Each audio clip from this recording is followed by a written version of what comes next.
Hey, is your team still slogging through massive regression suites, feeling the pressure of shortened release cycles, or wondering how to trust what's safe to skip? If so, this episode is going to save you hours, maybe even days, on every release. Today, I'm joined by Wilhelm and Daniel from Parasoft, and we're digging into something every tester deals with, but very few actually optimize: manual regression testing. Listen and discover how to run fewer tests while staying confident nothing critical slipped through. Why are most teams still guessing what to test, and how can data finally replace those guesses? And how do you know exactly what manual tests or automated tests are impacted by each code change? Wilhelm even walks us through a real-world example using Parasoft's continuous testing platform, showing how code coverage and test impact analysis completely reshapes the regression process. If you've ever worried about missing a defect that kept you up late at night, or wasting time retesting everything just to feel safe, if so, you're not going to want to miss this one. Listen all the way to the end. Check it out. Hey, before we get into it, this episode of the Test Skilled Automation Podcast is sponsored by the awesome folks at Parasoft, empowering QA teams with data-driven test impact analysis. If your manual regression cycles feel too long, too noisy, or too risky, Parasoft's test impact analysis gives you clarity on exactly which test matters.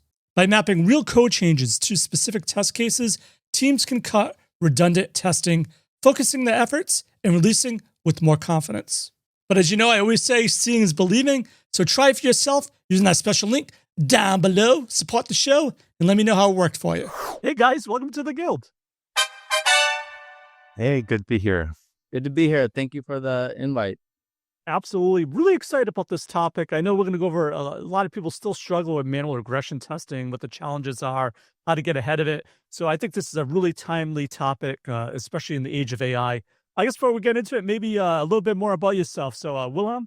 Sure. Yeah, so Wilhelm Haaker, I'm the Director of Solution Engineering here at Parasoft, focused on our functional solutions. So everything from API testing, service virtualization, code coverage, and happy to be here today. Great to have you. Hey, Daniel, how you been? I'm good. I'm good, Joe. So I'm director of QA here. Been in the industry for over 20 years, which is crazy to think, but it's been 20 years now. So managing the team here in the U.S. and Poland, responsible for the metrics that we need to meet on each release. We obviously have a good collaboration with development, and obviously leading the collaboration moving forward within the QA team. Love it. So you mentioned you've been doing this for 20 years. I've been doing it a little bit longer. The topic we're talking about is manual regression testing. Why is it such a challenge? Especially as as releases get faster and faster, especially with AI, with vibe coding. I've been vibe coding and I go right to my production, even though it's not mission critical. I should know better. So I can imagine what people are doing in the real world. So maybe a little bit what makes manual regression testing so challenging still to this day with fast release cycles? This industry is always talking about, manual regression testing is going out the door. But I mean, there's always still some form of manual regression testing, right? And when you're releasing, the first thing you think about is scope of what you need to manually test. I mean, you have a large set of tests that you need to actually execute and run, but you only have a small amount of time. I've never heard upper management come to me and say, hey, you know what? You have all the time in the world. Make sure this release is good and we're good. I mean, I don't know. I've never heard those words. I don't know, Wilhelm, if you or Joe, you have, but from the QA side, I've never heard that. So it's about defining the scope of manual testing, the tests that you want to test to make sure that quality of the product is at a solid state, right? So you always remember from QA perspective, it's a black box, right? We don't see the code. We don't know what changes under the hood. So we have to define the scope of testing with our experience, our knowledge of the product, and from there try to fit it in that time frame that upper management gives us for the release, right? So that's always the most difficult portion of it. It is defining that scope within that time frame, because that time frame is always minimal. So it's just trying to reduce that amount of stress and everything else, trying to get that in there. So, I mean, in my opinion, that's always the most difficult part is defining that scope and hitting all the spots that you need to hit, right? And I think it's not just the time frame also, but the how often you're doing testing as well. And it's not always just a normal release cycle, right? Sometimes you'll see a bug fix that needs to go out quickly into production, and it's not your normal release cycle. And so that time frame is even more condensed, right, in those scenarios. And so that time constraint really forces teams to sort of think about that scope, right, or that subsetting of the tests very critically, to balance, right, how much testing we're able to do to fit within the time frame versus, what is the perceived quality that we can try to reach. So do you still see testers trying to justify why they need to do more regression testing? Is it still a hard sell? Like a lot of times when I was working, they saw it more as like a cost center rather than a value add. How can we flip it to say, it's needed and we're helping, we're adding to, I don't know, ROI or something in the long run, because what we're doing is baking in value, not necessarily taking away precious time for you to get it out the door. I think that depends on the project and the company and industry to some degree, right?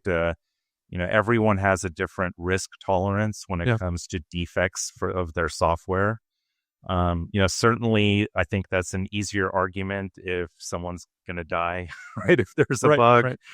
And if it's, like a hobbyist vibe-coded side project that has low risk, right, then the tolerance for defects, right, just test in production. Like, why bother? So I think everyone has a different answer to that question, right, depending on what is the software that they're testing. Well, I think risk is the right answer. Yeah. So that's a good point, because like you said, if you're vibe coding something like me, who cares doing a production? But I used to work at healthcare. Couldn't do that. Hopefully they're not doing that now. Right. For sure. Yeah. I think it's all about minimizing the risk, right? I mean, that's the whole point of quality assurance. We're trying to minimize the risk as best we can.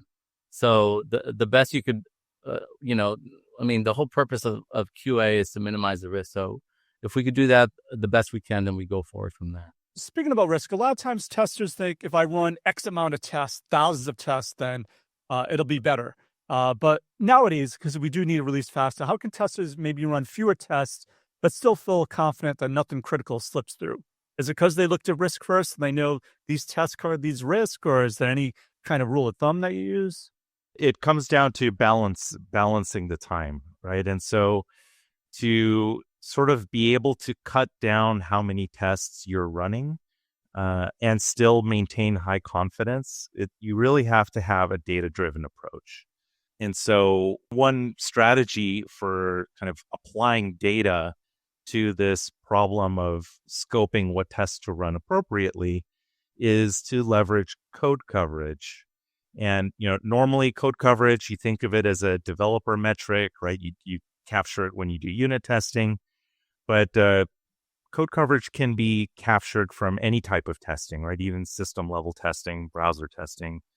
And so measuring code coverage while tests are taking place lets you sort of have a data point so that when code is changing from, one time you ran the tests to now the test environment has a new build, right? Some code changed in that build.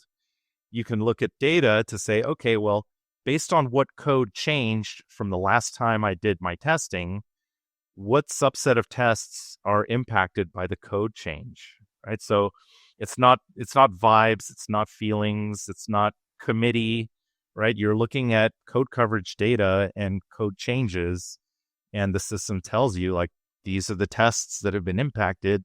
You should probably rerun those. All right, sorry. Yeah. This used to be my pet peeve. When I was an automation engineer, they check in code, right? And they say, run all your tests, right? You don't know. You could have like a test that has no impact whatsoever, but it fails, and you're trying to debug it why it's failing, but it has nothing to do with what was checked in, so it doesn't and I'm not saying it doesn't matter, but it kind of makes really noisy what's going on. And a lot of people miss out what you just said. Like, it'd be really nice to know, like, you checked in this code and therefore test A and B and Z. We'll be able to test that particular code change, and that would save time. Am I right or wrong? Or why aren't more people doing this? I think part of it is there's some setup involved, and with the open source options that are available, it's kind of limited, right? Code coverage is always thought of as like a reporting metric, and so this is kind of like a unique or interesting application of code coverage to kind of solve a problem around test optimization, right? Or like test subsetting in a data-driven way. And so it's not really about, like, from a tester's perspective, worrying so much that there's code coverage in the picture whatsoever. That's kind of in the background, right? From the tester's perspective, it's like, what are my tests? When is there a new build in the test environment? And what tests do I need to rerun? So the fact that code coverage is being collected in the background is sort of irrelevant from the tester's standpoint. I don't think it's irrelevant. I think it's just an additional benefit, right, Wilhelm? I mean, yeah, we're not considering that, but it's just an additional benefit because the higher the code coverage, we know that there's less risk involved when there's higher code coverage. Doesn't mean we have to do less testing. It just means there's less risk involved. So, and again, as I stated before, it's all about reducing the risk. So we want to reduce that risk. 100% agree. So, well, I'm going to put you on the spot. I was wondering if you can actually walk us through a day in the life of a tester. I know we talked about test impact analysis, like how that all works. What do they focus on with a manual regression testing? A real life kind of view into what that might look like. Okay, perfect. So here we're looking at a list of tests that I've imported for my demo application, Parabank. You've seen a Parasoft demo before. You've probably seen a lot of Parabank. And so the question is, okay, I did a test run on V1 of my Parabank system yesterday, right? And I've got most of the tests passed, and now I have this request loan test that failed. And so let's think about it from that perspective of, we don't have a lot of time, and now development pushed V2 of Parabank into the test environment. And this is a demo, right? So it's only a few tests in here, but you could imagine the test suite could be much larger for a large system.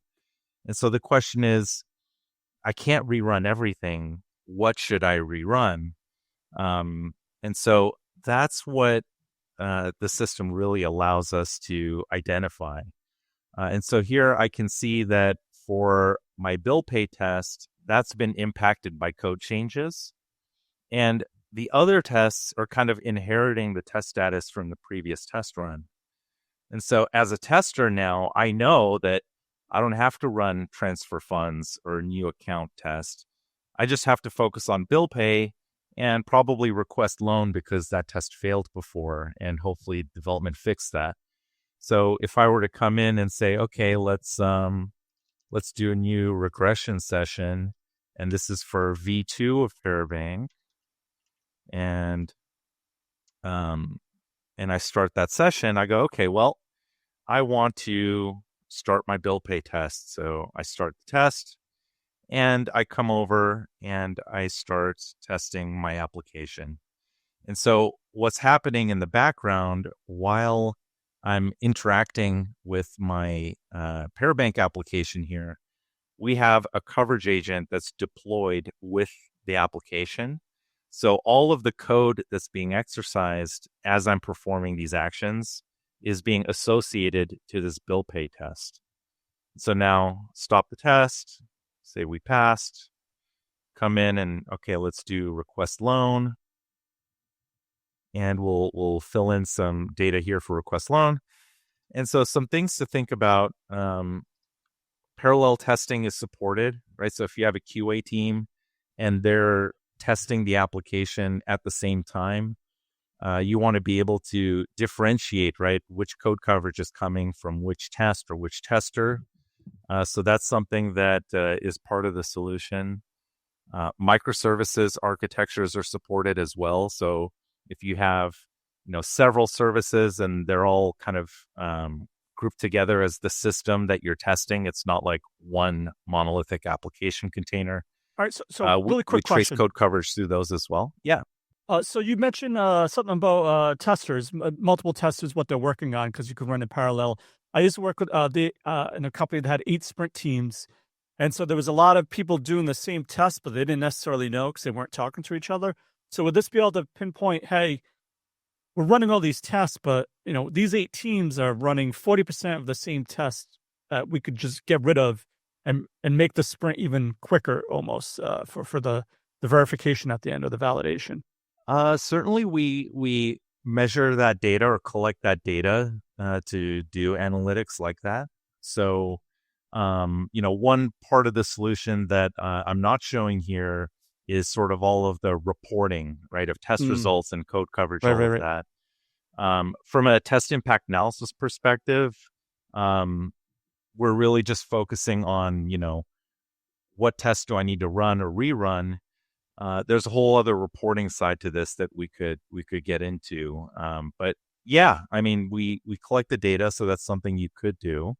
Does it know about duplications? Because you're just recording a step.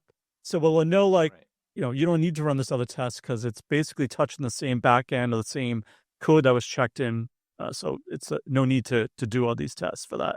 It's already covered with this one. Right. So that's part of the data we collect, right? Gotcha. So like each test case that we run with the solution in place is we see what code is kind of getting associated, right, to that test case.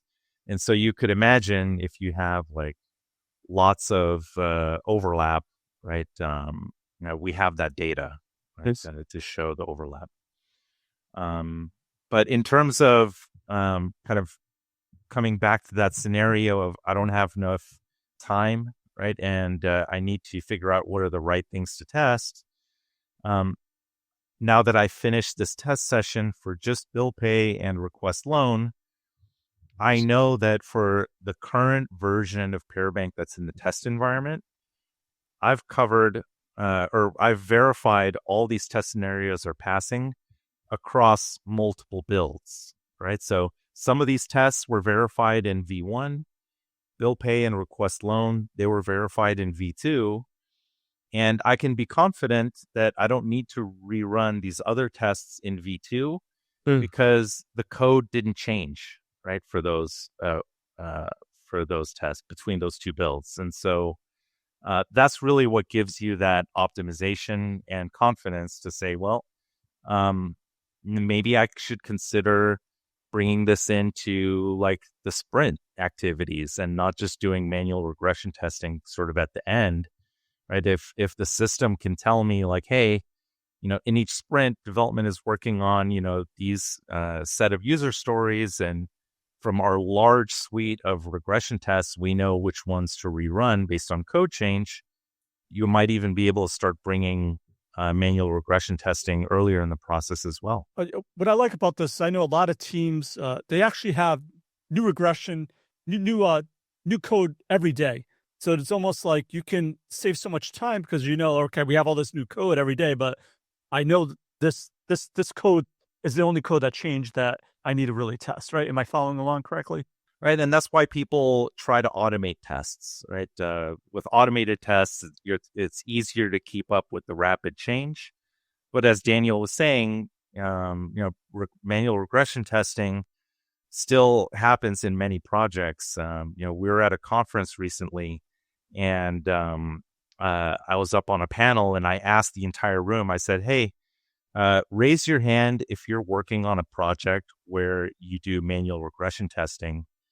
And every single hand went up in the room. We were kind of surprised. Wow. So, despite AI, automation, right, automate everything, I think we still see that manual regression testing is a part of many projects. And so how do we optimize that as part of the overall strategy? I think can pay some dividends for a lot of people. Yeah, but even as automation engineers, right? Yep. I mean, even automation engineers have to do some form of manual testing. before they automate everything, right? So even automation engineers are doing some form of manual testing. So, you have to keep that in mind as well. I mean, everybody's doing some form of manual regression testing, even though, our industry is like, oh, automation's getting rid of manual testing. AI is getting rid of manual testing. Sorry, I had to put my glasses on so I could see Sorry. on the screen. But yeah, there's always going to be some form of manual testing going on. Even though I know everybody keeps saying it's going out the door. It's a good point. Even people don't realize automation testing is expensive, especially when you need to do maintenance. If you have like thousands of tests that aren't necessarily as stable as you would think. So even though people say manual testing is expensive, this seems like it could almost reduce automation testing as well, because once again, you're only focusing on the tests that really need testing. Does that make good sense? Is that on the right track there? Yes, exactly. I mean, the whole point of test impact of this, which is test impact analysis, is to help the tester visualize to see, okay, this is what's impacted and this is what's not, right? You visually see that.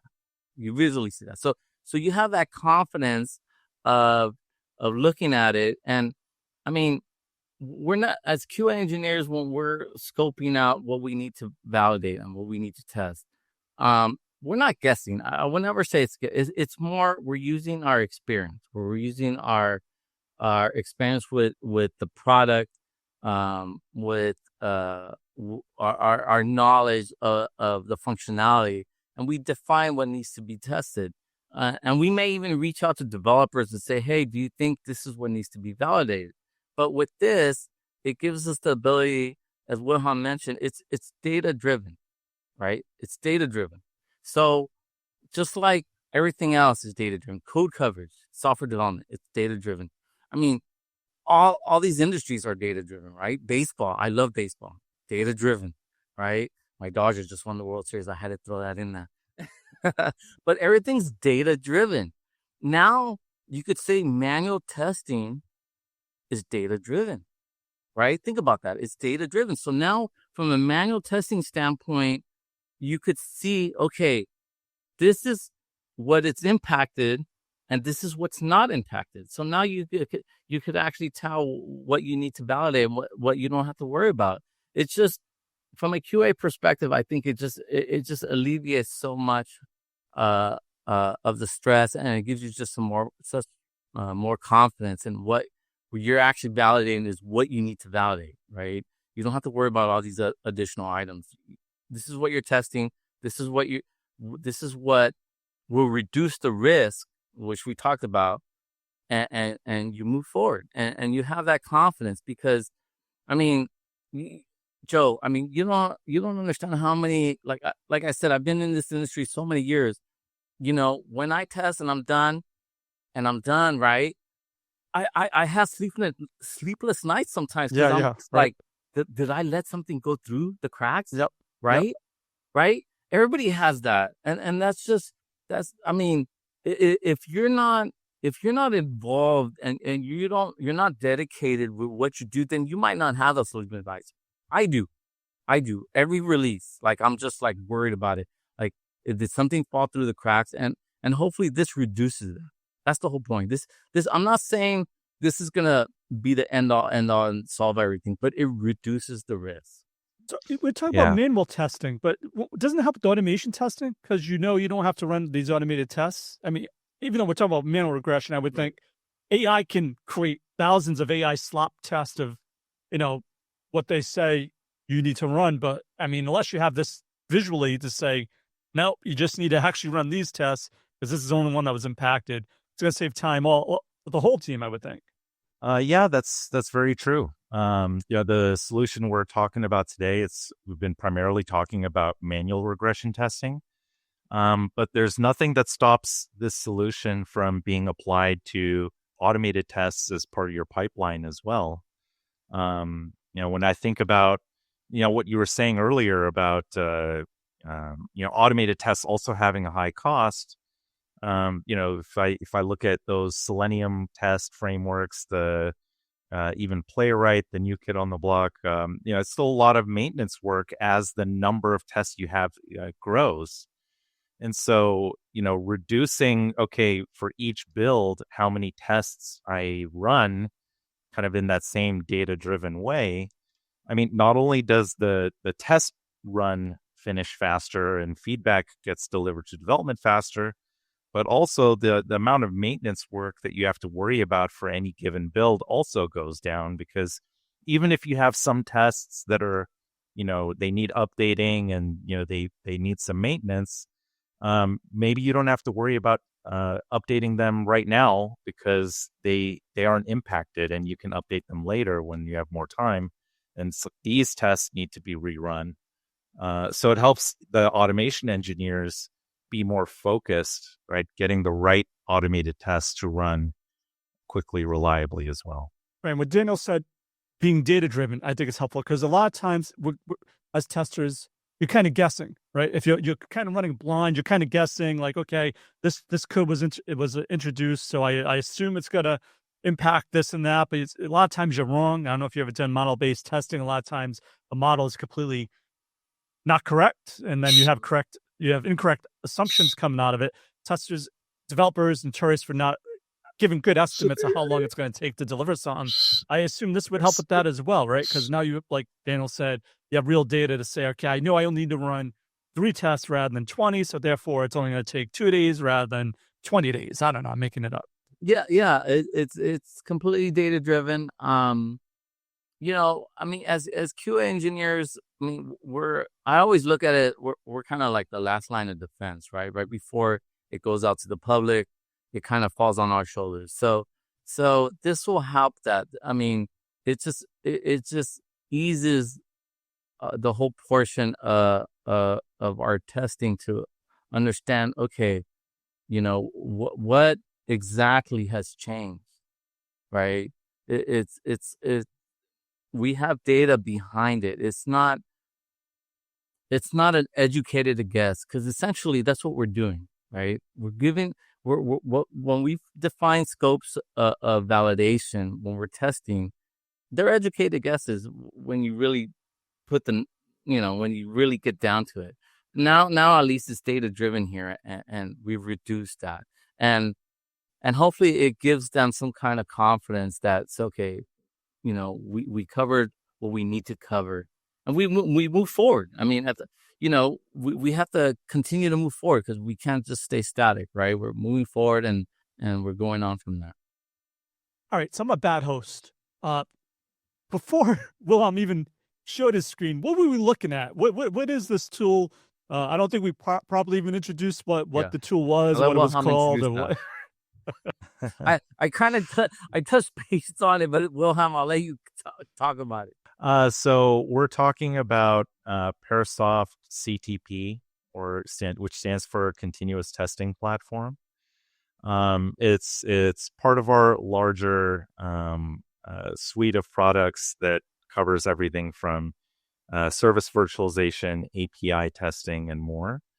And so there's a specific capability for test impact analysis. And so what I showed earlier, we're looking in the CTP UI from kind of the manual tester's perspective, but also automated tests, like I said, are supported as well, right? So whether you're a Playwright user or Selenium, or pick your favorite automation tool for testing, we have APIs that you can plug into your testing process and kind of enable test impact analysis for any testing that you do. All right, so if someone's listening to this, they're like, oh, this sounds incredible, but will it work for me? Or how hard is it to implement? I mean, do they need to have your whole ecosystem? How hard is it to get started? What does it support if they use, say, C# or, Java? You're going to get all these type of questions, Python. What does it work with? How hard is it to get up and running and set up? Yeah, I can answer that. So since the solution is based on code coverage, we have coverage agents that are language specific. And so today we support Java and C#. So, right, Spring Boot, Spring applications, very common. In the .NET world, we see a lot of usage as well. Like I was saying, from a test framework perspective, it's test framework agnostic. So, right, you can kind of plug it in with any test framework. And then from a setup perspective, CTP, it's a web server, supports Kubernetes. So if you want to deploy it in a container in your environment, right, it's a web app, right? Have your users log in and import their tests, right? Maybe you have manual tests that you've defined in Jira X-Ray or Azure DevOps test plans, for example. So you can export those tests, import them into CTP, and then start the journey, right, of collecting or measuring the code coverage from the test sessions that you perform, and then have the system tell you, hey, we deployed version 2 of the app in the test environment, right? The coverage agent needs to be deployed with it. So there's some DevOps work with a engineer that's responsible for deploying your application in the environments. And then, right, once our coverage agent is kind of part of that deployment process, CTP talks to the coverage agent, finds out what changed, and goes from there, right, in terms of telling you which tests are impacted. So I mean, there's some pieces involved to get it deployed, but pretty reasonable, I think. Very cool. All right. So I love speaking with vendors just because you talk to all the verticals. A lot of times people are just pigeonholed, looking at their own thing. They don't see what others are doing, what they've accomplished. Have you any big wins or that you've seen teams get out of this tool? I don't know, savings, time savings, quality, or something else? Yeah. So I think time savings and improvements on quality are kind of the obvious ones to think about. And when you think about reducing how many tests that you need to run and being confident in the cuts that you make, you can actually better utilize that time savings, right? So more exploratory testing, right? More time for developers or testers and developers to